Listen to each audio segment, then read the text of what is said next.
નારાયણં નમસ્કૃત્ય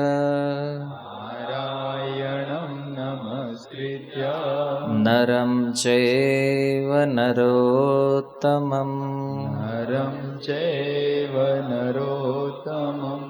દેવીં સરસ્વતી વ્યાસં તતો જયમુદીરયે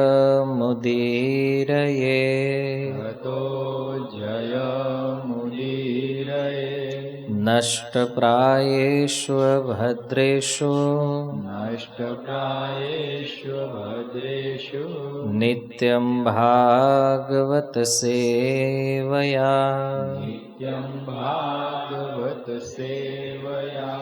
ભગવતી ઉત્તમ શ્લોકે ભક્તિર્ભવતી નૈષ્ઠકિમ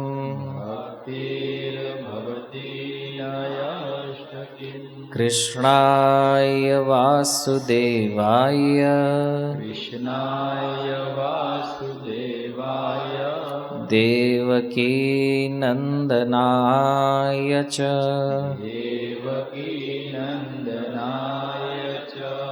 નંદગોપકુમારાય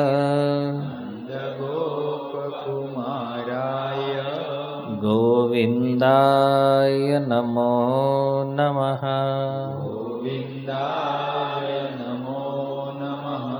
હરે કૃષ્ણ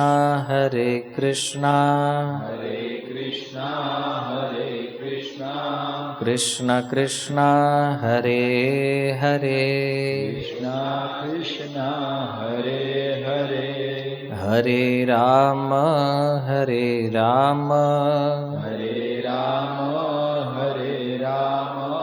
રામ રામ હરે હરે.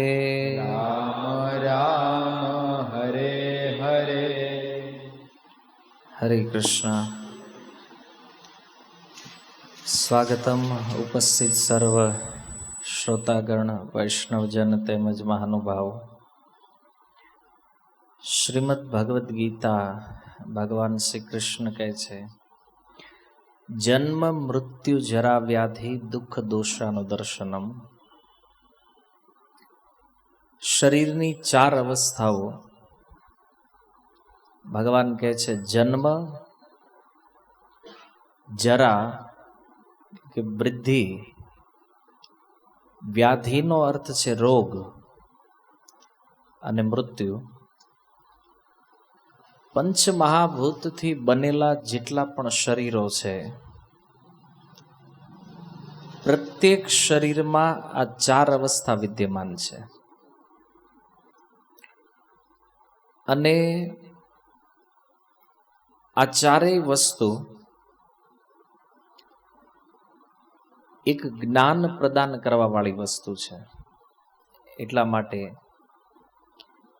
ગીતાની અંદર ભગવાન જ્યાં જ્ઞાન પ્રાપ્ત કરાવવા વાળી વસ્તુઓની ચર્ચા કરે છે, એમાં આ શ્લોક બોલી રહ્યા છે. જન્મ, મૃત્યુ, જરા અને વ્યાધિ. આનું કોઈ વ્યક્તિ અવલોકન કરે તો એને જ્ઞાન પ્રાપ્ત થાય. દુર્ભાગ્ય એ છે કે આ અવસ્થાઓને વારંવાર સંસારમાં અનુભવ કર્યા પછી પણ આપણો ફોકસ આની ઉપર નથી આવતો, અથવા આપણે બહુ વિચાર નથી કરતા. જે આપણી ઉંમર અત્યાર સુધીમાં થઈ છે, ઘણીવાર લોકોએ આપણને પ્રેરિત કર્યા હશે, સત્સંગમાં આવો, ભજન કરો. પણ ત્યારે એની વાત આપણને એવી લાગે, આ બધું બહુ જરૂરી નથી જીવનમાં. કદાચ આપણે જ સત્સંગની કે ભજનની નિંદાઓ પણ કરી હોય. પણ જ્યારે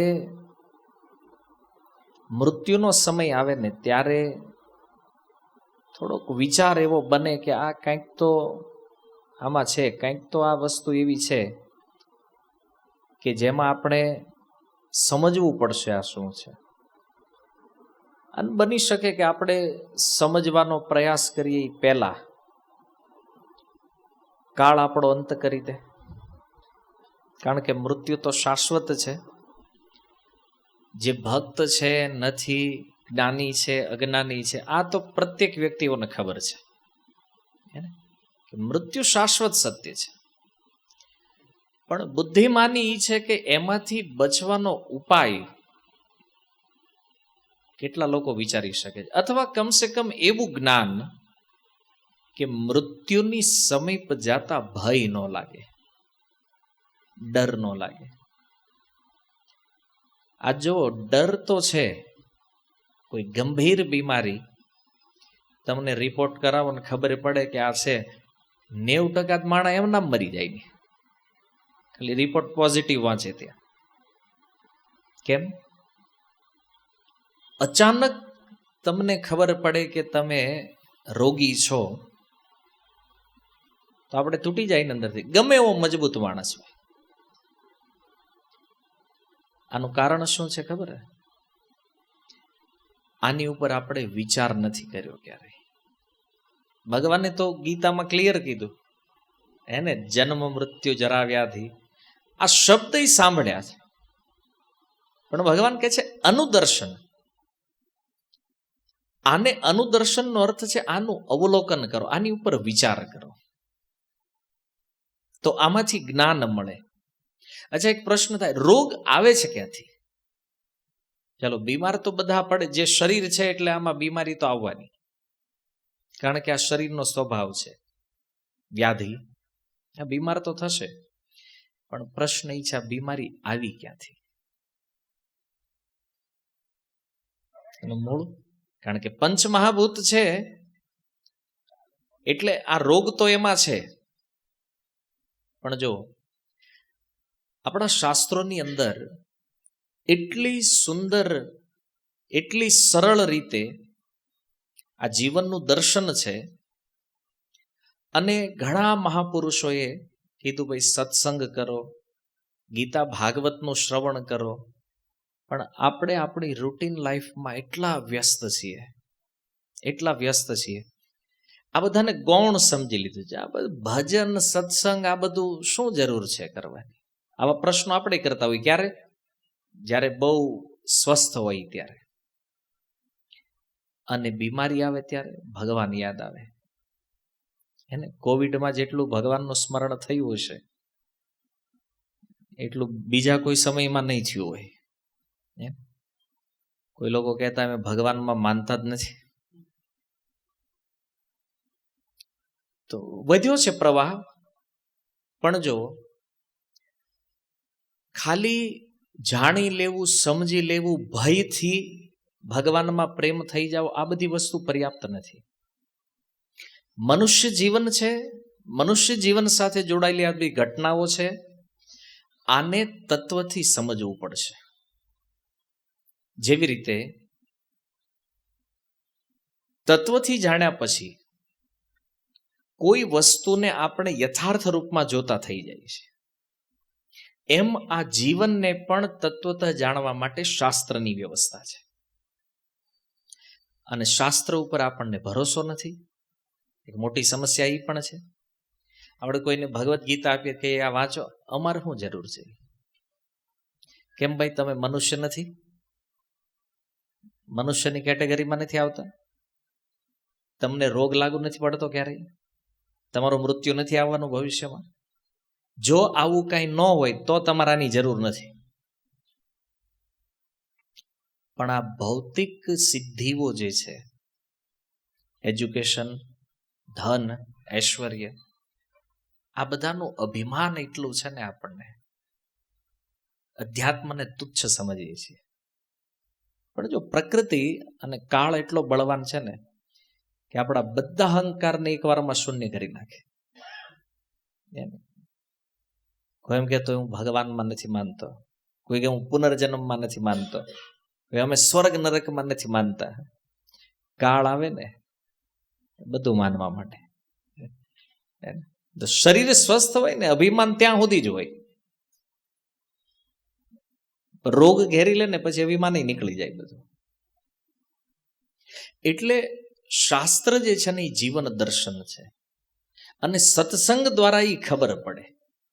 આ કઈ એવું નથી કે એક દિવસમાં એક પ્રવચનમાં તમે જ્ઞાની થઈ જવાના છો, તમે ભક્ત બની જાઓ, કે તમારા જીવનમાં કોઈ પરિવર્તન થઈ જવાનું છે. વારંવાર મંગલાચરણમાં ભાગવતની અંદર કીધું છે, નિત્યમ ભાગવત સેવયા. નિત્ય પ્રતિ જ્યારે કોઈ વ્યક્તિ સત્સંગ કરે ત્યારે ધીરે ધીરે એની રુચિ જાગે. આમાં એને કમળાનો રોગ થયો હોય, એને કોઈ મીઠી વસ્તુ આપો ને તો એને કડવી લાગે, રોગી છે ને. એમ પ્રારંભિક અવસ્થામાં કોઈ પહેલી વાર સત્સંગમાં આવ્યા હોય, આ બધું એને થોડું કડવું લાગે, પચે નહીં. પણ જેમ જેમ વારંવાર જેવી રીતે કમળાવાળાને શેરડી આપે, શેરડીને વારંવાર ચાવવાથી એ રોગ દૂર થઈ જાય, એમ વારંવાર સત્સંગ જે છે એ ભવરોગની ઔષધિ છે, દવા છે. પણ જ્યારે ઐશ્વર્યના મદમાં આપણે હોય ને ત્યારે સત્સંગ અસર ન કરે.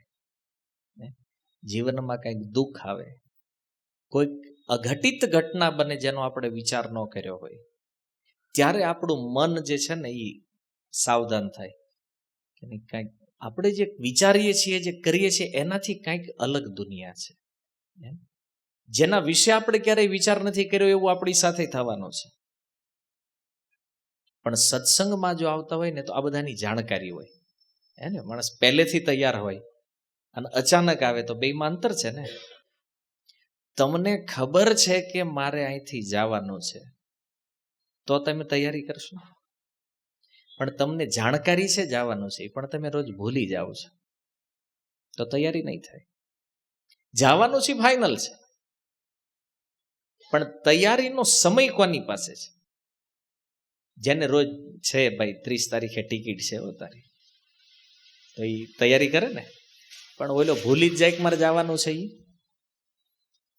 એવું નથી આપણને ખબર નથી કે આપણી પાસે જ્ઞાન નથી, આપણે ભૂલી જઈએ છીએ.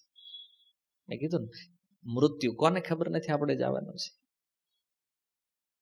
બધા જાણો છો ને, કોઈ શાસ્ત્રીય વાત નથી, કોમન સેન્સ. બહુ બધા લોકો ગયા છે, આપણે જશું, આવા વાળા લોકો જવાના છે, ભૂલી જઈએ છીએ. એટલે દુઃખ વધારે લાગે છે અચાનક કોઈ વસ્તુ આવે. કારણ કે વિચાર્યું જ નહોતું, કલ્પના નહોતી કરી, આની ઘટના અચાનક બને છે.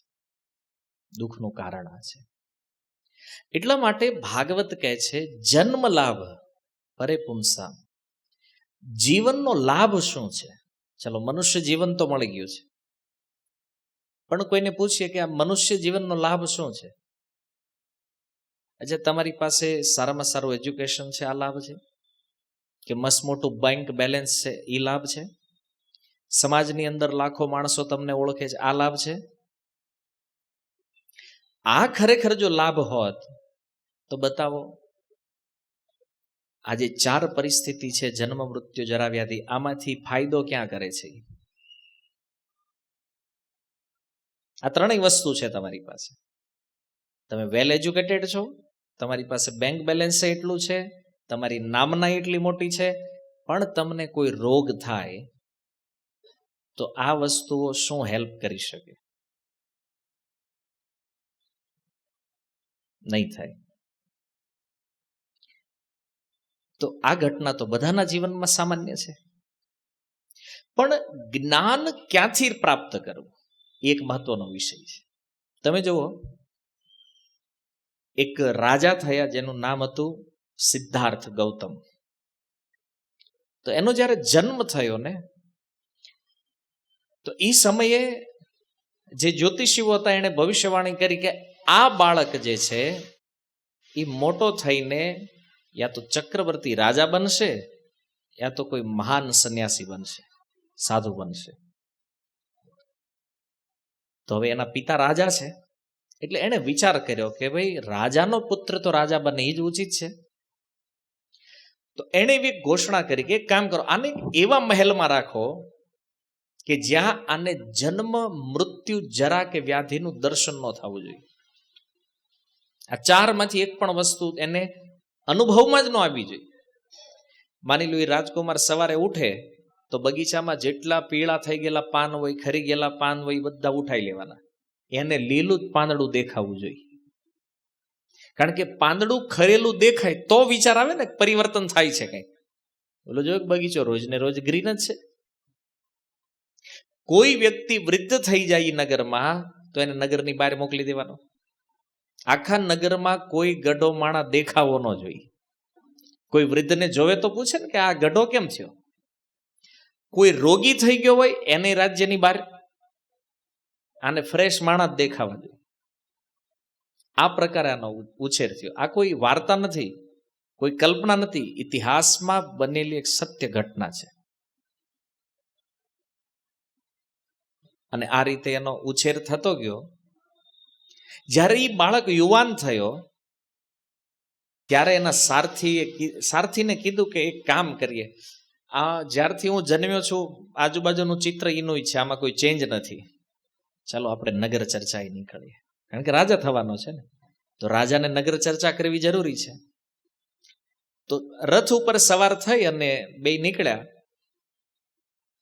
એટલે એક લંગડા વ્યક્તિને જોયો. એને પહેલી વાર નગરની બહાર નીકળ્યા છે. વૃદ્ધ થઈ ગયો છે, લંગડો છે. એણે પૂછ્યું આ કોણ છે અને આવી રીતે કેમ ચાલે છે. હવે વિચાર કરો, પહેલી વાર જેણે જીવનમાં કોઈ વૃદ્ધ વ્યક્તિને જોયો હોય ફર્સ્ટ ટાઈમ, અને આ આવી પોઝિશન હોય તો એની જિજ્ઞાસા કેટલી તીવ્ર છે. એને જોયું કે આ લંગડો ચાલે છે. એટલે સારથીએ કીધું કે મહારાજ આ લંગડો છે, આ હવે વૃદ્ધ થઈ ગયો છે, શરીરમાં અશક્તિ આવી ગઈ છે. સ્વાભાવિક સિદ્ધાર્થ ગૌતમના મનમાં એક પ્રશ્ન થયો. અને જો પ્રશ્ન જે છે ને એ બહુ મહત્વપૂર્ણ વિષય છે. પ્રશ્ન બે પ્રકારના હોય, એક ચેલેન્જમાં હોય અને એક જિજ્ઞાસા હોય. સિદ્ધાર્થ ગૌતમના મનમાં જિજ્ઞાસા થઈ, આ વ્યક્તિ આવો થયો છે તો શું હું પણ એક દિવસ વૃદ્ધ થઈશ? જીવનમાં પહેલી વાર એના સારથીને પ્રશ્ન કર્યો. તો એના સારથીએ કીધું કે હા, વૃદ્ધ તો બધાને થવું પડે ને, એને આખો તો કોમન નિયમ છે. જેવો સામાન્ય માણસને જેટલું સામાન્ય જ્ઞાન સારું હોય ને આટલું કદાચ મોટા વ્યક્તિઓ આને બહુ સારી રીતે ન જાણી શકતા. રાજા છે ને. સારથીએ સમજાયું કે એમાં અહીંયા કોઈ આશ્ચર્ય નથી. કેમ? કારણ કે વૃદ્ધ જે આ સંસારમાં આવ્યો છે ને એને વૃદ્ધ તો થવાનો છે. કારણ કે શરીરના 6 પરિવર્તન શાસ્ત્ર કહે છે. જન્મ, પછી વૃદ્ધિ, જન્મ લે શરીર, થોડુંક મોટું થાય. વૃદ્ધિ પછી એમાં કોઈ આડપેદાશ ઉત્પન્ન થાય, પોતાના જેવું શરીર ઉત્પન્ન કરે, થોડો સમય રહે, પછી ક્ષીણ થાય અને અંતે મૃત્યુ. તો આ વૃદ્ધાવસ્થા એનો જ એક પાર્ટ છે. આવશે જો એ અવસ્થા સુધી જશે તો વૃદ્ધ તો તમારે થવું પડશે. આને તમે કેવી રીતે રોકી શકો? કારણ કે બહારનું બધું આમ એઝ ઇટ ઇઝ આપણે ચમકાવી નીનું રાખી શકીએ, પણ વૃદ્ધાવસ્થાને રોકવાની તો કોઈ વ્યવસ્થા આજે નથી. એ જમાનાની તો વાત જવા દો. એને આજે કોઈ એમ કે મારે ગઢું નથી થવું તો કેમ રોકવું આને? ભાઈ એને આ પરિસ્થિતિ ઉપર આપણો કોઈ કંટ્રોલ નથી. તો પોતાના મનમાં અનેક પ્રશ્નો સાથે એમ કીધું કાંઈ નહીં, આગળ વધો. અહીંયાથી આગળ વધ્યા અને જોયું એક મૃત્યુ પામેલા શવને લોકો સ્મશાને લઈ જઈ રહ્યા છે. પહેલી વાર જીવનમાં એણે મરેલો વ્યક્તિ જોયો, ફર્સ્ટ ટાઈમ. તો એણે પ્રશ્ન કર્યો કે આ વ્યક્તિ સૂતો જ કેમ? બોલે મહારાજ એ સૂતો નથી, એનું મૃત્યુ થયું છે. અચ્છા, મૃત્યુ એટલે શું? મૃત્યુ હવે કેમ સમજાવું મૃત્યુ એટલે? અરે બીજો સારથી કન્ફ્યુઝ થઈ ગયો કે કોઈ પૂછે કે ભાઈ આ મરી ગયો એટલે હું? તને કેવી રીતે સમજાવો તમે? તેણે પ્રયાસ કર્યો પોતાની રીતે. ભાઈ, મૃત્યુનો અર્થ છે એક એવી અવસ્થા છે જ્યારે વ્યક્તિ પોતાની ચેતના ખોઈ બેસે છે, નષ્ટ થઈ જાય. આપણી સિમ્પલ ભાષામાં આત્મા જે છે એ શરીર છોડીને નીકળી જાય છે. અચ્છા, પછી આનું શું કરશે? બોલે આને સ્મશાન લઈ જશે, ત્યાં બોલે ચિતા ઉપર એને અગ્નિદાહ આપવામાં આવશે, ત્યાં બળીને રાખ થઈ જશે. અચ્છા, બધાને મરવું પડે? સિદ્ધાર્થના મનમાં એક પ્રશ્ન થયો છે, હરેક વ્યક્તિને મરવું પડે? બોલે હા, મૃત્યુ પ્રત્યેક વ્યક્તિ માટે છે. જે જન્મ લેશે એને મરવું પડે છે, નિયમ છે પ્રકૃતિમાં. અચ્છા, મારે મરવું પડશે? બોલે તમે તો બહાર નથી પ્રકૃતિથી, તમે આમાં જ છો, એટલે તમારે પણ મરવું પડશે. કાંઈ વાંધો નહીં, આગળ વધો. ત્યાંથી આગળ વધ્યા, એક રોગી વ્યક્તિને જોયો. બોલો આને શું થયું છે? બોલે મહારાજ આને રોગ થયો છે. બોલે મને તો ક્યારેય નથી થયો. ભલે અત્યારે નથી થયો, પણ ગમે ત્યારે રોગ. ઘણી વાર લોકો કહેતા હોય અમને નખમાંય રોગ નથી. બધા કહેતો હું જીવનમાં ક્યારેય મને તાવય નથી આવ્યો, પણ જે દી આવશે ને તે દી ઉકલી જાવ એકારે. અત્યારે હું ભલે નથી થયું એનો મતલબ એવો નથી કે આપણે એનાથી બહાર છીએ. નાની મોટી બીમારી તો કોઈને ને કોઈને આવી જ હોય છે. તો બોલે બીમારી મને, હા તમને આવશે. અને એકદમ નાનું એવું બાળક એક ઘરની બહાર ઝૂલતા એને જોયું. બોલે આ એટલે આનો જન્મ થયો છે. હવે નહીં ખબર જન્મ એટલે શું. ત્યારે તો સમજી લો કે સારથીના જે ઉત્તર હતા ને એના માટે ગુરુ સમાન હતા. પણ એ નગર ભ્રમણ થયું અને પછી એને કીધું રથને પાછો લઈ ગયો. રથ લઈ અને પોતાના નગરમાં આવ્યા. રાત્રે સૂતા સૂતા વિચાર કરે છે, એક દિવસ મારે વૃદ્ધ થવું પડશે, મારું મૃત્યુ થશે, હું પણ રોગી થઈશ, આ અવસ્થા કાયમ રહેવાની. અચ્છા, આનો ઉત્તર મારે મેળવવો છે. એક જિજ્ઞાસા થઈ મનની અંદર. અને સિદ્ધાર્થ પોતાના ઘરેથી નીકળ્યા. કોઈને કીધા વગર, વિવાહ થઈ ગયા છે, પત્ની છે, પુત્ર છે, છતાં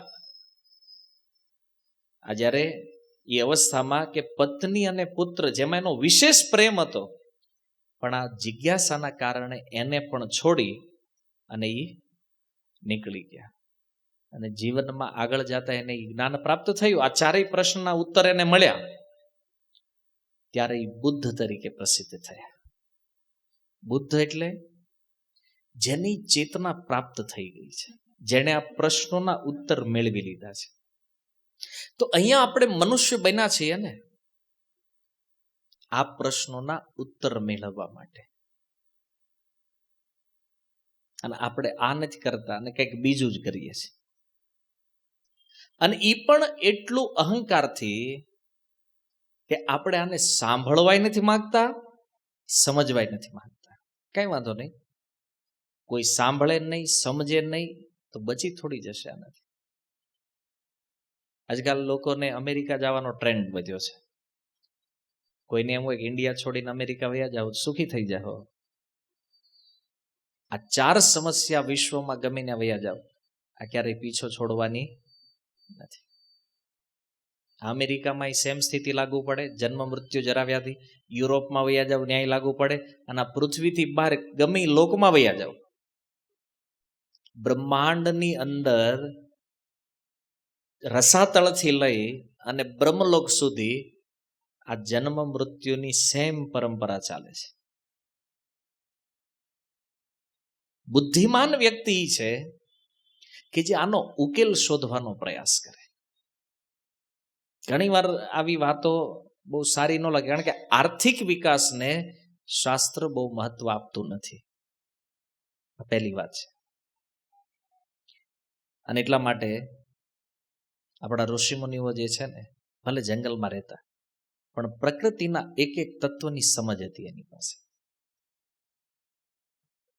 તમે એક વિચાર કરો કે આ શાસ્ત્ર કેટલું વૈજ્ઞાનિક છે. અને આ શાસ્ત્ર આપણા માટે કેટલું જરૂરી જુઓ. ભાગવતની અંદર એક પ્રસંગ વર્ણિત છે કે ભગવાન વિષ્ણુની નાભીમાંથી એક કમળ પ્રગટ થયું, જેમાં બ્રહ્માજીનો જન્મ થયો છે. એને અને એ બ્રહ્માજી જ્યારે પ્રગટ થયા એને કોઈ જ્ઞાન નહોતું. પ્રગટ થયા એને ખબર નહોતી હું કોણ છું, મારે શું કરવાનું, કોઈ જ નોલેજ નહીં. અને એ સમયે એણે શબ્દ સાંભળ્યા, ત અને પ, 16મો અને 21મો વર્ણ જે છે વર્ણમાળામાં બ્રહ્માજીએ સાંભળ્યો. બ્રહ્માજીએ સાંભળ્યું એટલે એને ખબર પડી તપ કરવાનો આદેશ છે, તપસ્યા કરવી જોઈએ. સાંભળીને બ્રહ્માજી સમજી ગયા. બ્રહ્માજીએ તપસ્યા પ્રારંભ કરી. ભગવાનનું દર્શન થયું. ભગવાને એમને વેદોનું જ્ઞાન આપ્યું કે તમારે સૃષ્ટિ કરવા માટે તમે આ વેદોમાંથી તમે ગાઈડન્સ લો, સૃષ્ટિની રચના કરો. તો વેદ જે છે એ સંસારની બ્લુ પ્રિન્ટ છે. શાસ્ત્ર પહેલા આવ્યું છે, જગત પછી. કારણ કે બ્રહ્મા પ્રગટ થયા ત્યારે જગત હતું નહીં. ભગવાને બ્રહ્માજીને પહેલા વેદોનું જ્ઞાન આપ્યું અને એ વેદના આધારે બ્રહ્માજી આ 14 લોકનું નિર્માણ કર્યું છે. તો જગતની જે મૂળ પ્રિન્ટ છે ને એ વેદ છે. એના આધારે રચના થઈ છે ને આ જગત ચાલે છે પણ એ વેદના આધારે જ. અને આજે અમુક લોકો કહે છે અમે વેદને નથી માનતા. કોઈ ફરક નથી. લોકોની મેન્ટલ સ્પેક્યુલેશન, એટલે એનામાં બહુ પડવા જેવું નથી. પણ જે મૂળ વાત સમજવાની છે કે બ્રહ્માજીને વેદ પ્રાપ્ત થયા અને બ્રહ્માજી વેદના આધારે આ સૃષ્ટિની રચના કરી. આખું ચક્ર એ વેદ આધારિત ચાલી રહ્યું છે. ભગવાનના કેટલા અવતારો થવાના શું છે બધું વેદ પ્રમાણે જ ચાલે, કારણ કે એ મૂળ છે. હવે બ્રહ્માજી આ રચના કર્યા પછી તમે જુઓ કે જે શબ્દ એમણે સાંભળ્યો તપ, અચ્છા એ શબ્દ આવ્યો ક્યાંથી? એને તો કાને બ્રહ્માજીને ખબર નહોતી કોણ બોલ્યું છે, કે આ શબ્દ ક્યાંથી નીકળ્યો છે. તો શબ્દ ઉત્પન્ન થાય છે આકાશથી. આકાશથી આવે છે ને, એનો અર્થ કે કોઈ પણ શબ્દ જે છે એ આકાશની અંદર હંમેશા વિદ્યમાન રહે છે. અને આ જ વેદના સિદ્ધાંતના આધાર ઉપર મોબાઈલની ખોજ થઈ છે. આ જે મોબાઈલ આપણે વાપરીએ છીએ ને, તમે અહીં બોલો છો અને હજારો કિલોમીટર દૂર કોઈ વ્યક્તિ સાંભળી રહ્યો છે, એ શબ્દ ક્યાંથી જાય છે? આકાશના માધ્યમથી. એટલે કે આકાશની અંદર એ શબ્દ હંમેશા રહે છે અને એની ફ્રીક્વન્સી અનુસાર એ શબ્દને જ્યારે તમારે પકડવો હોય ને ત્યારે તમે પકડી શકો. આ વૈદિક સિદ્ધાંત છે. આપણને એવું લાગે હા મોબાઈલ આવ્યા, ટેકનોલોજી, પહેલા કોઈને ખબર નથી પડતી. અરે પહેલેથી જ સિદ્ધાંત છે. જો બ્રહ્માજીને જે શબ્દ પ્રાપ્ત થયો ને આકાશથી, અને જ સિદ્ધાંત છે જેના આધારે આજને આ ટેકનોલોજી ચાલી રહી છે. તો એક વ્યક્તિના મનમાં પ્રશ્ન થયો આ વાત કરી તો એ કે તમારા ઋષિ મુનિઓએ કેમ મોબાઈલ ન બનાવ્યા? કારણ કે તર્ક તો તર્ક છે ભાઈ, બુદ્ધિ તો માણસ ગમે ના લગાવે. એ કે તમારા ઋષિ મુનિઓએ મોબાઈલ કેમ ન બનાવ્યા? તો કારણ કે આપણે તો કહેતા હોય ભાઈ વૈદિક શાસ્ત્ર જે છે એ તો એકદમ વૈજ્ઞાનિક છે અને 100% વૈજ્ઞાનિક છે. આના હરેક શ્લોકમાંથી વિજ્ઞાન સિદ્ધ થાય. પણ તર્કવાળી જે બુદ્ધિ છે તો એને એ પ્રશ્ન, હા તો એ ઋષિમુનિ મોબાઈલ શું કામ ન બનાવ્યા? જરૂર જ નહોતી. અને શું કામ જરૂર નહોતી જાણો છો? મૂળ વાત એ સમજવાની છે. એ ઋષિમુનિઓને પૂછો કે તમારી પાસે જ્યારે પ્રકૃતિના વિષયમાં આટલું જ્ઞાન છે તો પછી એ ટેકનોલોજીને તમે ડેવલપ કેમ ન કરી? એનો ઉત્તર એ છે આ જગતમાં દુઃખ ન વધે ને એટલા માટે. મારે એક પ્રશ્ન તમને પૂછવો છે, ટેકનોલોજી આવ્યા પછી દુઃખ વધ્યું છે ઘટ્યું છે? તમારો એક્સપિરિયન્સ શું કહે છે? પાકું વધ્યું છે ને? બસ એટલે ઋષિમુનિએ મોબાઈલ ન બનાવ્યા. મૂળ વાત આ છે. વગર પેટ્રોલ ડીઝલ હાલતું પુષ્પક વિમાન જો ભારત વર્ષમાં ઉડતું હોય તો એ મોબાઈલ ન બનાવીએ કે? હે ને? કપિલ ભગવાનના પિતા મહર્ષિ કરદમ યદી સૂર્યની આરપાર જવાળું વિમાન બનાવી શકતા હોય તો એ મોબાઈલ ન બનાવીએ, જરૂર નથી. કોઈ પણ શબ્દને એક ફ્રીક્વન્સીમાં તમે કેચઅપ કરી શકો. તમારી પાસે યંત્ર હોવું જોઈએ, અને આ કાર્ય ઋષિ મુનિઓ મંત્ર દ્વારા કરતા. શું કામ? શાસ્ત્રમાં લખ્યું છે, વેદમાં, કે યંત્રનો ઉપયોગ જ્યારથી શરૂ થાય ને, માનવ જીવનની પડતી ત્યારથી શરૂ થાય. વેદ કહે છે, કઠોપનિષદ. એટલા માટે યંત્ર આવ્યા પછી રોગ વધ્યા. યંત્રયુગમાં, મંત્રયુગમાં નથી. અચ્છા, તમે મોબાઈલથી જે ફ્રીક્વન્સી પકડો છો ને, એ જ ઋષિમુનિ પોતાના મનથી પકડતા. તો વિચાર કરો કે વિદ્યા વિજ્ઞાન કેટલું એડવાન્સ હતું એમની પાસે. એને કોઈ ભૌતિક ઇન્સ્ટ્રુમેન્ટની જરૂર નહોતી. તો મંત્ર ઉપર ચાલતા, અને આપણે યંત્રો ઉપર ચાલીએ છીએ. આજના જીવનનું મોટામાં મોટું એક દુઃખ આ છે, જીવનમાં યંત્રોનો ઉપયોગ જેટલો વધશે, દુઃખ એટલું વધવાનું છે. આ પણ શાસ્ત્ર કહે છે, દુઃખનું મૂળ કારણ આ છે. અને અહીંયા આપણે શું ફેલાવીએ છીએ? પહેલા લોકોને ખબર નથી પડતી, એને ખબર નહોતી પડતી ને એટલે જ 100 વર્ષ જીવતા છે. અને આપણને બહુ પડે છે ને એટલે જ આ ઉકલી જાય 60 ને 40. યંત્રયુગ. તો મંત્રયુગ બેટર છે કે યંત્રયુગ બેટર છે? થોડી એવી ભૌતિક સુખ સુવિધાઓના કારણે આપણે એવું ન માનવું જોઈએ કે આપણે બહુ વિકાસ કરી લીધો છે. આપણે બહુ અધોગતિમાં આવી ગયા છીએ. તમે વિચાર કરો કે આજે જે રોગોનું સંશોધન થયું છે, તમે ક્યારે આ રોગોનું નામ સાંભળ્યું હતું? ક્યારે નથી. અને આજ કેટલી મોટી ભયજનક સ્થિતિ છે. જો પહેલા કોઈ બહુ મોટી ઉંમર હોય ને ત્યારે આમ ક્યાંક રેર કેસમાં એમ લાગે હાર્ટ એટેક આવ્યો. હવે અત્યારે 25 વર્ષનો કે શું થયું કે હાર્ટ એટેક આવ્યો એટલે વયો જાય. થાય છે. 18 વર્ષની ઉંમર અને એમ કે રિપોર્ટ કેન્સર.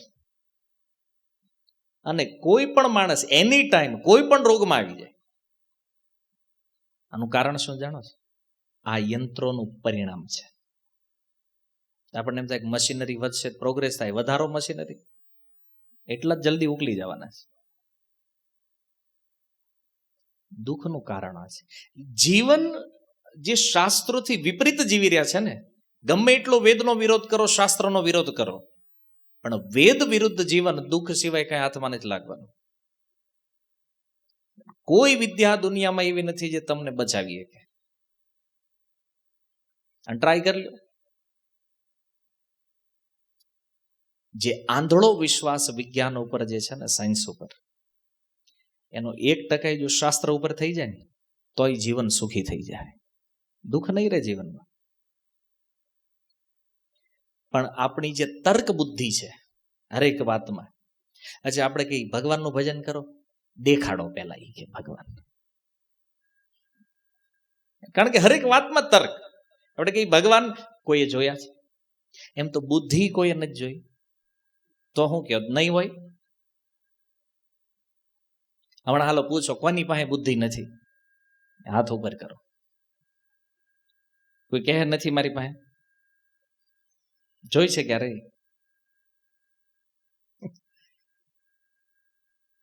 નથી જોઈ, છતાં માનીએ છીએ. તર્ક તો તર્ક છે. મન છે તમારી પાસે? બધા પાસે છે ને મન? જોયું છે ક્યારે? છે કે નથી? છે. આપણે જે વસ્તુ નથી જોઈ એટલે એનું અસ્તિત્વ નથી, આ મૂર્ખતા છે. પ્રમાણના આધાર ઉપર કોઈ વસ્તુનો સ્વીકાર તો કરવો જ રહ્યો. પણ આપણે પ્રમાણોને પણ માનતા નથી તર્કના કારણે. અને તર્ક કેટલો ખોટી દિશામાં છે એ જોવો તમે. અચ્છા, તમે ભગવાનના વિષયમાં તો પ્રશ્ન ઉઠાવો છો કે ચાલો ભગવાન છે કે નહીં તમે બતાવો તો જ અમે માનશું. ડાર્વિને કીધું કે વાંદરામાંથી માણા આવ્યો, ક્યારેય પ્રશ્ન ઉઠાવ્યો? પહેલા બતાવો, એક વાંદરો લાવો, આમાંથી માણા કાઢો. પ્રશ્ન કર્યો છે ક્યારે? ડાર્વિનને પૂછ્યું કોઈ દી કે આ થયું કઈ રીતે? નહીં પૂછીએ. વિજ્ઞાન ઉપર આપણી અંધશ્રદ્ધા છે, આંધળી શ્રદ્ધા છે, અને એટલા માટે એ વિજ્ઞાન જે પ્રમાણે આપણને બેવકૂફ બનાવે છે ને આપણે બનીએ છીએ. વિજ્ઞાન પાસે એ ટેકનોલોજી નથી કે સમુદ્રના તળિયે જઈએ. અને હમણાં એક સબમરીન ઉડી ગયું, ખબર છે? નથી ટેકનોલોજી. પોલ ખુલ્લી પડશે કોવિડમાં, આખું વિજ્ઞાન ચોપટ થઈ ગયું. આપણે વિજ્ઞાનનો વિરોધ નથી, પણ જે પ્રકારની આંધળી શ્રદ્ધા, ત્યાં કોઈ તર્ક નથી. વિજ્ઞાન કહી દે કે ભાઈ આ રાત છે અને દિવસ કહેવાય તો દિવસ. ભાઈ વિજ્ઞાને કીધું કે ઈંડા શાકાહારી છે તો છે, ને કોઈ પૂછવાની જાય કેવી રીતે, એમાં તર્ક નથી. પણ કોઈને કહે છે ભગવદ્ ગીતા કોણે લખી છે, ક્યારે લખી? આપણને થોડી ખબર છે કે પહેલા બધા નવરા હતા, કોઈ કે લખી નાખી. અહીંયા તર્ક છે. નો ડાઉટ શાસ્ત્રમાં કોઈ પણ તર્ક કરો એનો ઉત્તર છે. જ્યારે વિજ્ઞાનમાં ઉત્તર નથી, છતાં આંધળો વિશ્વાસ છે. કેમ? થોડાક ભૌતિક સુખ સુવિધાના સાધનો આપ્યા એટલે આપણને એમ છે કે આનથી સારું પહેલા કાંઈ હતું નહીં. બ્રહ્મા ન રહેવું જોઈએ, કારણ કે પહેલા જે હતું ને એની આપણા મનમાં કલ્પના પણ નથી. તમે જાઓ દક્ષિણ ભારતની અંદર, ગયા છો અમે દક્ષિણ ભારતની યાત્રામાં? કોઈ? ત્યાંના મંદિરો તમે જુઓ, એક જ વિચાર આવે, આ બનાવ્યું કેમ હશે? એ જે હજારો વર્ષો પૂર્વે બન્યું છે, કઈ ટેકનોલોજી હશે? રાજસ્થાન વયા જાઓ, કિલ્લાઓ આજે ઉભા છે, હે ને? કરોડો રૂપિયા નાખીને મકાન બનાવતો 60 વર્ષે હેઠું, એટલે 600 વર્ષ થઈ ગયા, કિલ્લાને કાંકરી નથી કરી રાજસ્થાનમાં. કોની પાસે ટેકનોલોજી છે? મૂળ વાત મારે તમને એ સમજાવી છે કે જન્મ મૃત્યુ જરા વ્યાધિ જે જીવનમાં આવી રહ્યું છે ને, એનું કારણ જે છે ને, એ મૂળ કારણ છે ધર્મથી આપણે દૂર થઈ ગયા છીએ. શાસ્ત્ર તમને વિકાસ કરવાની ના નથી પાડતું. પ્રોગ્રેસ કરો, ટેકનોલોજી વિકસાવો, આગળ વધો, તમારામાં તાકાત હોય તો હજારો કરોડો રૂપિયા કમાવો. શાસ્ત્રને કોઈ વાંધો નથી એનાથી. પણ જ્યાં છો ત્યાંથી મૂળ જે જડ છે ને, ત્યાં જોડાયેલા રહ્યો.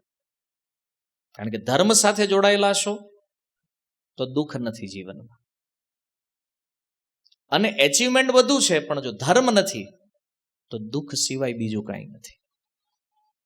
અને મારી વાત નથી, દુનિયા છે, રિસર્ચ કરો, જોઈ લો અને અનુભવ કરો. ધર્મનો અર્થ શું છે? ધર્મનો અર્થ એવો નથી કે ક્યાંક સંપ્રદાયમાં જોડાઈ જવું, કોઈ એક જગ્યાએ ફિક્સ થવું એટલે તમે ધર્મમાં આવી ગયા. ધર્મનો અર્થ વેદ કહે છે ધારયતિ ઇતિ ધર્મ. એને ધારણ કરવું પડે. જેને તમે ધારણ કરો છો ને, એ ધર્મ છે. અને દુઃખનું કારણ ધર્મ જીવનમાંથી નીકળી ગયો ને, આ મૂળ કારણ છે. બાકી બધા ગૌણ કારણો છે. કારણ કે ગીતામાં પણ અર્જુન કહે છે અધર્મો અભિભવાત કૃષ્ણ. એ કૃષ્ણ, કુળમાં જ્યારે અધર્મ પ્રવેશ કરે છે ને, કુળનો વિનાશ ત્યારે પ્રારંભ થાય છે.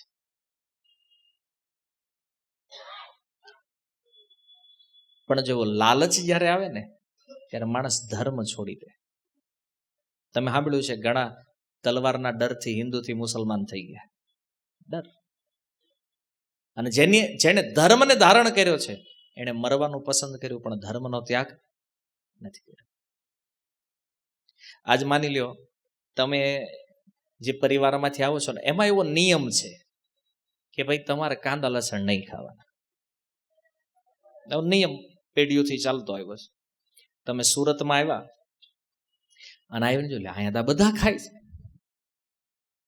આપણા ગામવાળા ખાય છે, આપણા કુટુંબવાળા ખાય છે, એટલે તમે જોયું કે હા તો આપણે ખવાય, કારણ કે આમાં કાંઈ હાનિ નથી. આપણે આપણા ધર્મનો ત્યાગ કરી દીધો. લાલચ.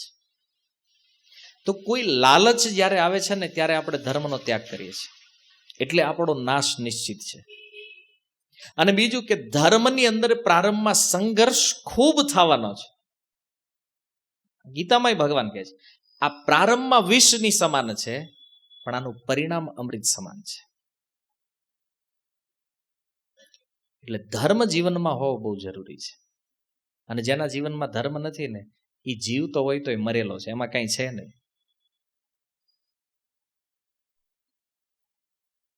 ભાગવત અને મહાભારત ક્લિયર કહે છે.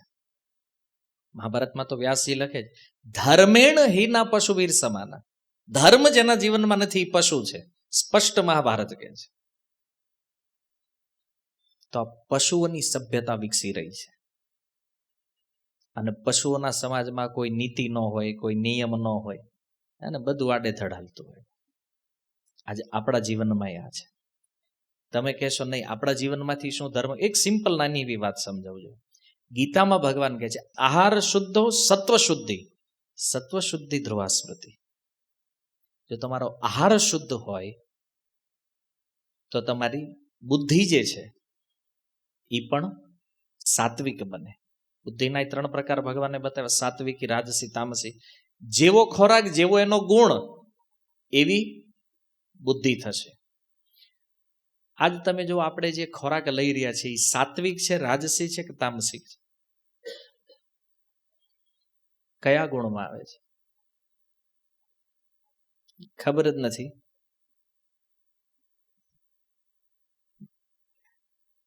અચ્છા, રાજસી અને તામસિક મેન આહાર તો આ જ છે અત્યારે, રજોગુણી ને તમોગુણી છે. અચ્છા, આનું પરિણામ શું છે? જો સાત્વિક હશે, આહાર શુદ્ધો સત્વ શુદ્ધિ, અને જો સાત્વિક બુદ્ધિ હોય તો આ શાસ્ત્ર જે છે ને એ સમજમાં આવે, આમાં અંદર ઉતરે. પણ બુદ્ધિ જ સાત્વિક ન હોય ને એ આ જ્ઞાન પકડી ન હોય. કે ઘણી વાર લોકો પ્રભુજી ગીતા લઈ ગયા, બહુ વાર વાંચી, 5 વાર વાંચી નાખી, સમજાતું જ નથી. બુદ્ધિ સુધારે, એ બદલાવની જરૂર છે. કારણ કે આહાર શુદ્ધ નથી, એની બુદ્ધિ શુદ્ધ નથી, ને બુદ્ધિ શુદ્ધ નથી એટલે જ્ઞાન પકડમાં આવે નહીં. કારણ કે જ્ઞાન સત્વગુણનું લક્ષણ છે, એ પણ ગીતામાં ભગવાન કહે છે. હવે રજોગુણી તમોગુણી આહાર છે એટલે બુદ્ધિ કેવી થશે? રજોગુણી તમોગુણી. રજોગુણી બુદ્ધિનું લક્ષણ છે લાલચ, લોભ. અને તમોગુણી બુદ્ધિનું પરિણામ જે છે ને આળસ, પાગલપન, નિદ્રા. આ તમોગુણના લક્ષણો છે. બધું આહારથી ઉત્પન્ન થાય છે. જો આ ભગવદ્ ગીતા કહે છે. તો આજકાલ આપણે જે આહાર લઈ રહ્યા છીએ આનું સ્તર યા તો રજોગુણી છે યા તમોગુણી છે, એટલે લાલચ વધી છે. કારણ શું છે? અન્નથી મનનું નિર્માણ થશે. તો જેવું અન્ન છે રજોગુણી એટલે મન રજોગુણી, તો રજોગુણનો પ્રભાવ છે લાલચ. એટલા લાલચું થઈ ગયા કે એ લાલચ એટલી વધી કે ધર્મનો ત્યાગ કરી દીધો. અને તમોગુણને તો ધર્મ મારે કોઈ લેવા દેવા જ નથી. અને આનું પરિણામ શું નીકળ્યું? આ પ્રકારનું જે અન્ન આહાર છે આનું રિઝલ્ટ શું છે? રોગ. ચીઝ બહુ ખાય છે લોકો આજે, હે ને? ચીઝ ખાય એટલે નિશ્ચિત હાર્ટ એટેક થી મરવાના, જે પાક્કું છે. બધું ખાવ ત્યારે બહુ સારું લાગે, પણ કીધું નાનું, હા આ વસ્તુ એવી છે, આ પહેલા અમૃત લાગે પણ આનું પરિણામ ઝેર છે.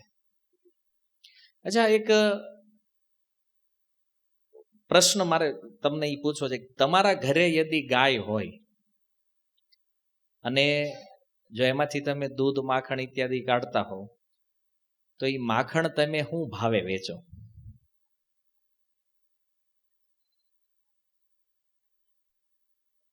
હા, છે જ નહીં એટલે ખબર ન પડે. મોટી પણ હશે ને, પેલા તમારા દાદાએ કે એને કંઈક પાલન કર્યું હશે. આમ એવરેજ અત્યારે માની લો પ્યોર વસ્તુ તમારે લેવી હોય, પ્યોર માખણ જોતું હોય, શું ભાવે તમે લાવો? 500 ગ્રામનો શું રેટ લાગે? 400 રૂપિયા. હાલો 500 રાખીએ આપણે પ્યોર.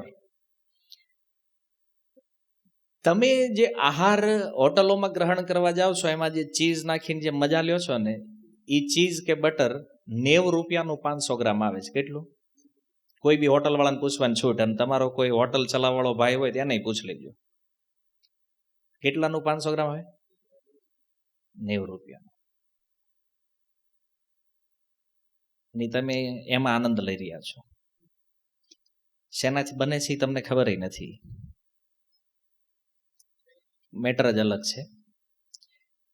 મારું કહેવાનું એ છે, આ મને એક્સપિરિયન્સ શું કામ થયો એ કહું. હમણાં આપણે સંમેલનો બહુ ગયા. હમણાં રવિવારે અમારે ગામનું મંડળ હતું, મને બોલાવ્યો જમવા. એટલે મેં ઓલાને કીધું આમાં જે વસ્તુ યુઝ કરવાની એને પૂછો તો હું વાપરવાનો છે. એટલે અમારે જે ભાઈ વહીવટ કરતો હતો ને એણે કીધું કે અમૂલ બટર અને અમૂલ ચીઝ યુઝ કરવાનું. એટલે જે કોન્ટ્રાક્ટ જેને આપ્યો એને કીધું પર પ્લેટ ₹40 કોસ્ટિંગ અપ જશે, ખાલી આ ચીઝ બટર ચેન્જ કર્યું ને એનું.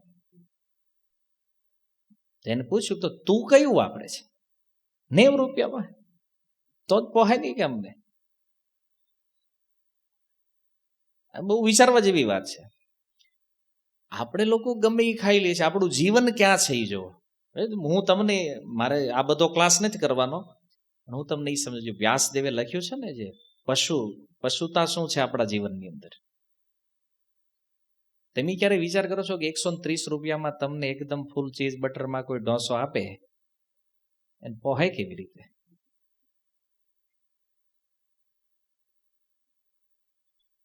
નથી. અને પછી તમે ફરિયાદ કરો કે ભાઈ રોગ જીવનમાં આવે છે, તો રોગ જ આવવાના છે, બીજું કાંઈ નહીં થાય. આ મૂળ કારણ છે. ધર્મનો અર્થ એવો નથી કેવલ ભગવાનમાં માનવું. અને આવું જ હોત તો ખાવા પીવાની વાત ગીતામાં હું કામ કૃષ્ણ કરે છે? સમજમાં આવ્યું? ધર્મનો અર્થ છે એ વ્યક્તિની હરેક ક્રિયા જે છે ને શાસ્ત્ર અનુકૂળ હોય. આ ધર્મ છે. અને આનાથી જીવનમાં સુખ, શાંતિ, આનંદ, હરેક વસ્તુ પ્રાપ્ત થાય. આજકાલ કોઈને તમે ડાયરેક્ટ એમ કહો કે તમારે બહારનું ખાવાનું બંધ, ટેન્શનમાં આવી જાય. આવું ભજન આપણે જ કરવું. પેલા જ ના પડે જ ખાવાનું. અચ્છા, શાસ્ત્રને તો માનો છો કે નહીં? તો એમાં લખ્યું છે આહાર સાત્વિક હોવો જોઈએ. તો આ પ્રોબ્લેમ નહીં રહે. રોગનું કારણ મૂળ અહીંયા છે કે નહીં ખાવાની વસ્તુઓ ખાઈએ છીએ, આપણા શરીરમાં ઝેર નાખીએ છીએ આપણને, અને પાછું પૈસા આપીને. સમજમાં આવ્યું? પૈસા આપીને આ સમસ્યા છે. આપણને આપણા દાદા 100 વર્ષ જીવ્યા, શું કામ? ચીઝ બટર ક્યારેય નથી ખાતું ભાઈ. પ્યોર માખણ. બટર માખણ નથી, એ વેમ ન હોવો જોઈએ કે બટર એટલે માખણ. જો આપણે એક એવી પેઢી છીએ જેને બે સાઈડનો એક્સપિરિયન્સ છે. આપણી પાસે 100 વર્ષ વાળો માણસ છે અને 60 મરવા વાળો છે. બંને વ્યક્તિ છે. અંતર જોઈ લો બેમાં. શું છે? આજ તો એક બહુ વિશેષ પ્રભાવ છે ગુણનો આપણી ઉપર. એટલા માટે પ્રત્યેક વ્યક્તિએ વિચાર તો કરવો જ પડશે. બાકી તો ખાઓ પીવું મરો, કોઈ ટેન્શન નથી. સમાજમાં લાખો લોકો મરી રહ્યા છે રોજ, કોઈ કહેવા વાળું નથી, કોઈ પૂછવા વાળું નથી, ભાઈ શું કર્યું, હું કામ ભૈયા ગયા, કાંઈ. પણ જીવનને બદલવું બહુ જરૂરી છે.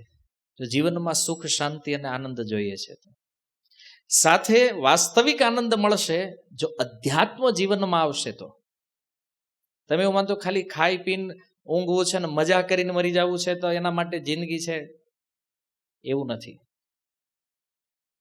ઘણી બધી સમસ્યાઓ છે. તો જીવનને જ્યાં સુધી આધ્યાત્મિક નહીં બનાવો ત્યાં સુધી પહેલા તો તમારી અંદર શાંતિ સ્થાપિત નહીં થાય. આપણું મન હંમેશા ઉકળતું હોય છે, ઉત્પાતમાં રહે છે, બિઝનેસના કામથી, ઘરના ટેન્શનથી કે XYZ કોઈ પણ વસ્તુથી.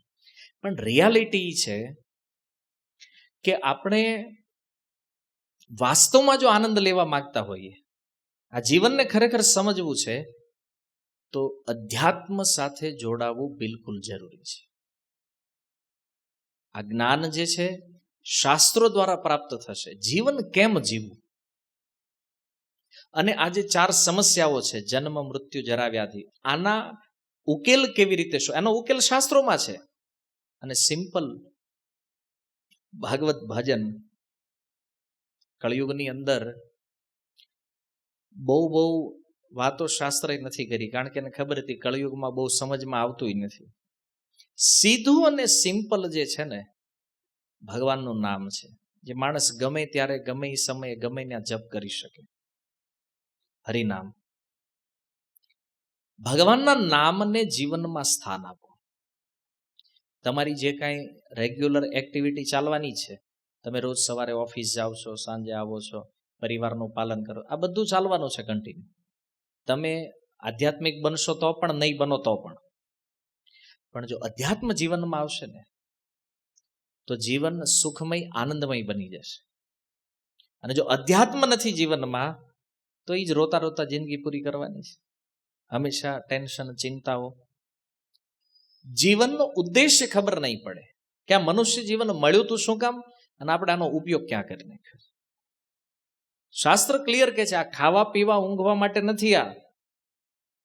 આ જીવન મળ્યું છે ભગવાનને જાણવા માટે, પોતાના સ્વરૂપને સમજવા માટે. અને જે આ જન્મ મરણના પ્રવાહમાં આપણે પડ્યા છીએ, અહીંથી બહાર કેમ નીકળવું, આના માટે. આ મૂળ કામ છે આપણું. પરિવારનું પાલન, ધંધો, આ બધું ગૌણ કામ છે. તો આપણે ઊંધું કરી નાખ્યું. જે ગૌણ કામ છે એને મુખ્ય કરી નાખ્યું, અને જે મુખ્ય છે એને પૂછતાય નથી ભાઈ. આટલી ઉંમર વહી ગઈ તો કોઈ કીધું કે ભજન તો હજી આપણે સ્ટાર્ટ કર્યું જ નથી, ટાઈમ તો બહુ વયો ગયો. અને આપણને ખબર નથી કે આપણે ક્યારે જવાના છીએ, તોય આપણે નથી કરતા. કેમ? ફૂલ વેમમાં બેઠા છીએ. હજી હું એમ થોડો વયો જાવ જલ્દી. બહુ વિચાર હોય ને એવો કે હું એમ તો જવાનો નથી, હજી તમારે કેટલું લાંબુ છે આપણું આયુષ્ય. આ ભ્રમ છે. એકવાર બીડાયેલી આંખ ફરીને ખુલશે કે નહીં, પાપણ એકવાર પડી પાછી ઉપર જશે કે નહીં, શ્વાસ એકવાર અંદર ગયો છે એ પછી પાછો બહાર નીકળશે કે નહીં, આનો કોઈ ભરોસો. તોય આપણે બ્રહ્મમાં જીવીએ છીએ. આ આશ્ચર્ય છે મોટામાં મોટું. પરમ સત્ય જે વસ્તુ છે એના પ્રત્યે ધ્યાન નથી. અને જે કન્ફર્મ છે કે આજ સુધી આ જગતમાંથી કોઈ કાંઈ લઈ ગયું નથી. ગમે એટલું ભેગું કરે, ગમે એટલું લોકો કે આમ મારું છે, તારું છે, કે આમ તેમ ગમે એ કરી નાખો બધું. અને એ સંપત્તિઓ માટે કેટલા ઝઘડા કર્યા, ને કેટલા કાવા દાવા કર્યા, ને કેટલા ષડયંત્રો કર્યા, વ્યાપારમાં પ્રોફિટ માટે કેટલું ખોટું બોલ્યા, ને કેટલું ગમે એ કર્યું, છતાં અંત શું છે? જીરો. આ કોઈ નવું જ્ઞાન નથી. બધાને ખબર છે કે અહીંથી કોઈ કાંઈ લઈને ગયો. કોને નથી ખબર? એક્સપિરિયન્સ કરવો હોય તો અહીં રોડે નીકળો બહાર, અને ગમે એ માણા અહીં નીકળતો હોય ને રોડે પૂછો, આ દુનિયામાં જ કોઈ કાંઈ લઈને ગયો? કે ના, કોઈ ન લઈ જાય. તો માથાકૂટ આની શું કામ કરે છે ભાઈ? નથી લઈ જવાનું, જ્યાં મૂકીને જ જવાનું છે. નહીં તો એ મજા એમાં જ છે. આ રિયાલિટી છે. બધા લોકો જાણે છે કે અહીંથી એક તલભાર વસ્તુ પણ, અરે વસ્તુની વાત છોડો, જે શરીરને માનીએ છીએ ને હું છું, આ શરીર રીતે રહેવાનું નથી. તોય માણા વિચાર કરે છે, ના, કામ તો આની હાટું જ કરવું છે. જ્ઞાન બધા પાસે છે, બધાને ખબર છે. પણ ખબર હોવી અને આચરણ કરવું બે અલગ વસ્તુ છે. આપણને જાણકારી તો હોય કે આગળ ખાડો છે તો આમ સાઈડમાં હલાય, અને તોય સીધા જાય. તો જ્ઞાન તો છે. પછી આપણે ખાડામાં પડ્યા હોય ને કોઈક આવીને પૂછે, આય કેમ પડ્યો છે? મને ખબર હતી ખાડો છે, તો કેમ પડ્યો? પણ આમ થોડુંક સાઈડમાં ન સીધો હાલ્યો. તો જ્ઞાન તો હતું, સાઈડમાંથી નીકળાય, પણ એપ્લાય ન કર્યું. એમ કોઈ વસ્તુની જાણકારી થઈ જવી. જો આજકાલ લોકોને છે નોલેજ લેવાની બહુ ઈચ્છા છે. હવે છે મોબાઈલમાં ગૂગલને પૂછપૂછ જ કરતા હોય, આ ક્યાં છે ને ઓલું ક્યાં છે ને આ કેમ બન્યું, ઓલું કેમ બન્યું. નોલેજ. પણ જ્ઞાન જ્યાં સુધી વિજ્ઞાન નહીં બને ત્યાં સુધી એનું કોઈ કામ નથી. મેં કીધું ને તમને ખબર છે, જવાય સાઈડમાં તોય સીધા ગયા ને. જ્ઞાન એપ્લાય નહીં થાય એવા જ્ઞાનની કોઈ વેલ્યુ નથી. ઘણા કે ઓલા ભાઈને તો એટલું નોલેજ છે, એટલું, પણ હું કામનું જ ભાઈ, એપ્લાય થયું છે નથી. આવું જ્ઞાન કોઈ કામનું નથી. ઘણા લોકો કહેતા હોય મને બધી જ ખબર પડે, ઘણા ઈ બ્રહ્મ જ, આપણને ગમે એ પૂછી લે કે બધું જ ખબર હોય. આ બ્રહ્મા છે. બધું ખબર છે તો બચી જાઓ મૃત્યુથી. બધી જાણકારી છે તો અજાને કઈ, અચ્છા તમને બધી ખબર, ચાલો બતાવો, શરદી મારે હમણાં મટાડવી છે 1 કલાકમાં, છે કોઈ નોલેજ નથી. મિથ્યા જ્ઞાન અને વાસ્તવિક જ્ઞાનમાં બહુ અંતર છે. તો જો સમય સમાજ બધું અત્યારે એવું છે કે આપણને એવી ચમક દમક દેખાડી અને આ મૃત્યુ તરફ ઓર વધારે આગળ વધારવાનો પ્રયાસ કરે છે. પણ બેટર ઈ છે કે આ મનુષ્ય જીવનને જો સફળ બનાવવું હોય, આને ભજનમાં લગાવો. કળિયુગમાં ભજનનો અર્થ કેવલ ભગવાનનું નામ છે, શાસ્ત્ર કહે છે. બાકી કોઈ ગમે કહેતું હોય આ ભક્તિ છે, કોઈલું ભક્તિ છે, ભગવાનના નામ સિવાય કળિયુગમાં કાંઈ જ ભજન નથી. અને જેને શાસ્ત્ર વાંચતા આવડતો એને વાંચી લેવાની છૂટ છે. કળિયુગમાં આની સિવાય બીજો કોઈ માર્ગ છે જ નહીં. એટલે નામ સંકીર્તન જે છે એ એકદમ પર્યાપ્ત ઉપાય છે આ 4 અવસ્થાઓમાંથી બચવાનો અર્થ એ છે કે પુનઃ આ પ્રાપ્ત નહીં થાય. હવે ત્યારે જન્મ તો થઈ ગયો છે, વૃદ્ધાવસ્થા બાજુ આગળ છીએ, રોગ પણ ક્યારેક ક્યારેક આવી જાય છે અને મૃત્યુ બાકી છે. એકવાર જન્મ થયો એટલે મરવું તો પડશે જ, પણ ફરીથી ક્યારેય આ પ્રવાહમાં ન પડવું હોય એના માટે સરળ અને સીધો ઉપાય છે. અથવા મૃત્યુ બાદ આવવાવાળા જે કષ્ટ છે, જે દુઃખ છે, એનાથી બચવું હોય તો સીધો અને સરળ ઉપાય હરિનામ સંકીર્તન છે. શ્રીમદ ભાગવતમ કહે છે, વેદ કહે છે. અને વેદોની અંદર આ મહામંત્ર લખ્યો છે યજુર્વેદના કલિસંત્રણ ઉપનિષદમાં. હરે કૃષ્ણ કૃષ્ણ કૃષ્ણ હરે હરે, હરે રામ રામ રામ હરે હરે. આ 16 શબ્દ યજુર્વેદ કહે છે કોઈ વ્યક્તિ જપ કરે તો એ કળિયુગના તમામ દોષોથી મુક્ત થઈ અને પોતાના સ્વરૂપમાં સ્થિત થઈ જાય. આ મહામંત્ર છે 16 શબ્દ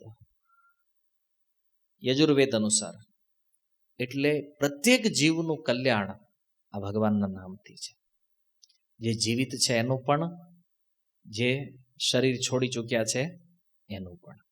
પ્રત્યેક વ્યક્તિનું કલ્યાણ ભગવાનનું નામ કરે. શું કામ? કારણ કે ભગવાન અને ભગવાનના નામમાં કોઈ અંતર નથી. ભગવાન જેટલા શક્તિશાળી છે ને એનું નામ એનાથી વિશેષ શક્તિશાળી છે. સમજવાનું? એટલા માટે કળિયુગમાં બુદ્ધિમાન વ્યક્તિ એ છે જેણે ભગવાનના નામનો આશ્રય લીધો છે.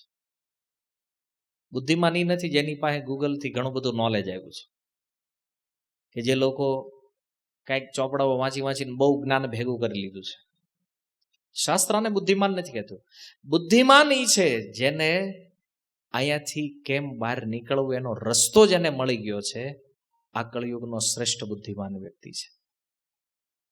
અને રસ્તો મળી જવું એ બુદ્ધિમત્તા નથી, એ માર્ગ ઉપર ચાલવું આ બુદ્ધિમત્તા છે. શું કામ? કારણ કે કોઈ પણ રસ્તો કાપવા માટે તમે જેટલું ચાલશો એને ચાલો એટલે એ રસ્તો કપાય. માનો તમારે 50 કિલોમીટર ચાલવું ને તમે ઊભા વિચાર કરો કે આ કાપવું છે, રાઈટ? કે જાનવાનું હાલવા માંડાય. ઉપાય આ છે. હવે કોઈ વિચાર કરે કે અરે ભગવાનનું નામ લેવી પણ કે હજી આપણે વિચારવું પડશે. આ સાચું છે કે આનથી બીજું કંઈક છે પાછું બાર. અરે ભાઈ, શાસ્ત્ર બાર શું છે? વેદથી ઉપર કોણ છે? વેદ સાક્ષાત ભગવાન છે. અને વેદ ભગવાન કહે છે કે કળિયુગના દોષોથી બચવું છે તો આ 16 શબ્દ જપો. વેદ એટલે કાંઈ બીજે સર્ચ કરવાની જરૂર નથી. કારણ કે આપણા ઋષિમુનિએ બહુ બધું રિસર્ચ કરીને જ આપી દીધું છે કે કયા ટાઈમે શું કરવું એ. અને આનથી વિશેષ પાસ બીજું આપણી કંઈ થાય એમય નથી. ભગવાનનું નામ ઇઝીમાં ઇઝી ઉપાય છે. શાસ્ત્રોમાં સાધન ઘણા છે. તમે યજ્ઞ દ્વારા ભગવાનની પ્રાપ્તિ થાય, તપથી ભગવાન મળે, યોગથી ભગવાન મળે. પણ પેલા પ્રશ્ન આપણે કરવાનો, ફાવે છે આપણને? માની લો હમણાં 2 દી પછી એકાદશી, કોઈને નિર્જળા કરો, નિર્જળું ખાઈ નહીં જ થતી. તપસ્યા તો પોસિબલ નથી. યોગ કરવાનું કહે. હવે બેહવામાં પલોઠી ન વળતી યોગ કેવી રીતે કરે? કારણ કે આપણે તો જેટલા હાંધા એટલા વાંધા. થાય યોગ? સંભવ નથી. યજ્ઞ સ્વાહા સિવાય બીજું કઈ આવડતું નથી. કોઈ વૈદિક મંત્ર બોલો કે તમને સ્વાહા સિવાય શું ફાવે છે આપણને કયો ભાઈ? આખો મંત્ર તો બ્રાહ્મણ બોલે, આપણે ખાલી છેલ્લે સ્વાહા. એટલે હું બોલ્યો કઈ ખબર જ નથી. પ્રોબ્લેમ છે અન્ય સાધનોમાં. એટલા માટે ભગવાને કૃપા કરી અને કળિયુગના જીવો માટે, ભગવાન નહીં ખબર કે આપણે ભાઈ ટાઈમ નથી. મોટા મોટી સમસ્યા નવરાત નહીં બોલો, ગમે ત્યારે ગમે એને ફોન કરો, એક જ જવાબ બિઝી.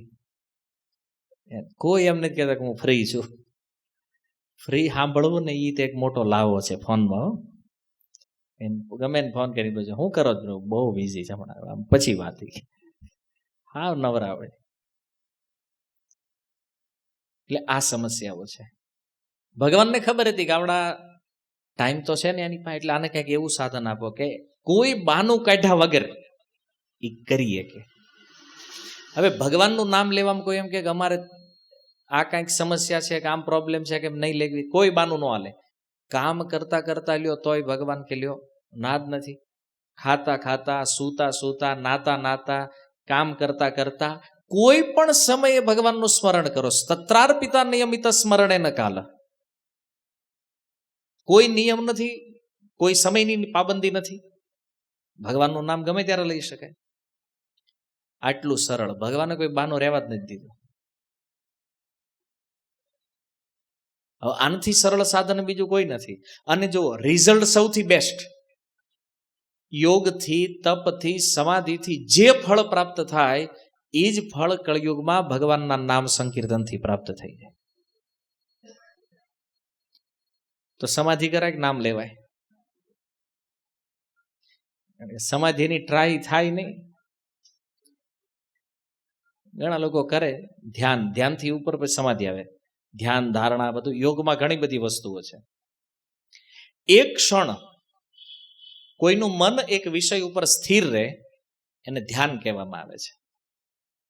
અને 1 મિનિટ કોઈ એક વિષય ઉપર મન સ્થિર રહે એને સમાધિ કહેવામાં આવે છે. આપણે ટ્રાય કરવું છે.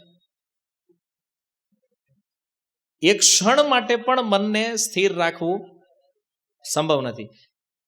તોય વિચારો 1 મિનિટ થઈ ગઈ છે, 1 ક્ષણ થઈ ગઈ છે, વિચાર કરે ને માણસ. એટલે આ બધી વસ્તુ એટલા માટે સમજવાની કે આપણી અસક્ષમતા છે આમાં. આપણે મુક્ત તો થવું છે, પણ એ સાધન કરવાની ક્ષમતા આપણામાં. અચ્છા, બીજું શાસ્ત્ર. તો શાસ્ત્રમાં સંસ્કૃતનો અભાવ છે, ભાષાની જાણકારી નથી. વાંચવું કેવી રીતે ભાઈ? વેદ વાંચવા સંસ્કૃત જાણતા નથી. તો હવે તમે ભણવા જાવ તો મેળ ન પડે, તો જીવન પૂરું થઈ જાય. તો ઉદ્ધાર કેવી રીતે કરવો? ઓકે, તો કે એકદમ સિમ્પલ સરળ ઉપાય. ભગવાન કે એક કામ કરો, આ બધું બંધ કરો. યજ્ઞ નહીં, તપ નહીં, દાન, હોમ, હવન, આ તે બધું બંધ. ભગવાન કે કળિયુગમાં કેવલ મારા નામનું કીર્તન કરો. કલો તદ હરિ કીર્તનાદ, અને આવી જાઓ મારી પાસે. સરળમાં સરળ સિમ્પલ વસ્તુ. કેવલ જીવિત લોકો છે એના માટે નહીં, જે લોકો શરીર છોડીને જઈ ચૂક્યા, જેનું મૃત્યુ થયું છે, એનું કલ્યાણ પણ ભગવાનના નામથી છે. એક દિવસ પ્રવચનમાં ચર્ચા થઈ હતી કે રામ નામ સત્ય કોના માટે છે? કોઈનું મૃત્યુ થાય બોલે રામ નામ સત્ય છે, કોના માટે છે? એટલે ઉપાડવા વાળા એમ લાગ્યા હું તો એની હાટું છે. એ સાંભળતો નથી, હાથમાં જ નીકળી ગયો છે. રામ નામ સત્ય પાછળ વાળા માટે છે કે હું તો ગયો, આ દશા તમારી થવાની છે પાછળ.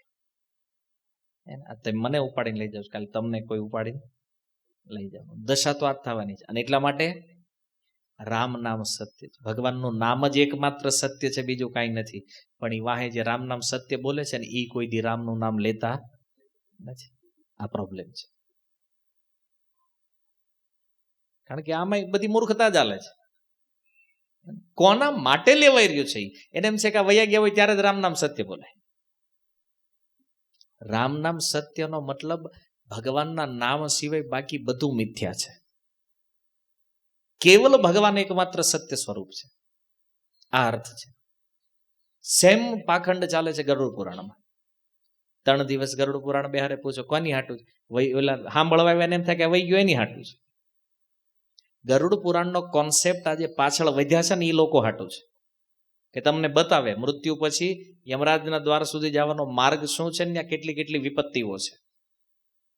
એટલે પાછળ જે બેઠા છે ને બચ્યા છે એ સાવધાન થાય. તો એ સાંભળવા જાય ને એમ થાય કે આ વયો એની હાટું રાખ્યો સત્સંગ, એની મુક્તિ હાટું છે. આ બધું આમ જ હાલે છે. કોણ કલ્યાણ કરશે? કોઈ પોતાના કલ્યાણની ભાવના નથી કે ભાઈ આપણા કલ્યાણ માટે છે, આ નથી. તો હરિનામ તો જીવિત હોય કે મૃત હોય, બંને વ્યક્તિઓ માટે આનાથી શ્રેષ્ઠ ઉપાય શાસ્ત્રમાં બીજો કોઈ નથી. અને એટલા માટે જેટલો સમય આપણા પાસે છે ને, પ્રયાસ ઈ કરો કે એ સમયમાં આપણે પણ ભગવાનના નામનો અભ્યાસ પ્રારંભ કરીએ આપણા જીવનને સફળ બનાવવા માટે. અને આવવાવાળી જે પેઢીઓ છે એને પણ શિક્ષા આપો કે અધ્યાત્મ એ જીવનનું સુખ છે, ભૌતિક સુખ જે છે ને એ મૃત્યુ છે, વિષ છે. અને આ નહીં સમજાય ત્યાં સુધી દશા જ રહેવાની છે. કોઈ આપણને સુખી નહીં કરી શકે. એટલા માટે પ્રભુપાદ કહેતા ચેન્ટ હરે કૃષ્ણ એન્ડ બી હેપી. ભગવાનનું નામ જપો, ખુશ રહો. કળિયુગમાં સુખી અને આનંદિત થવાનો આ જ માર્ગ છે. હરે કૃષ્ણ. શીલ પ્રભુપાદ કી નિતાઈ ગૌર પ્રેમાનંદે.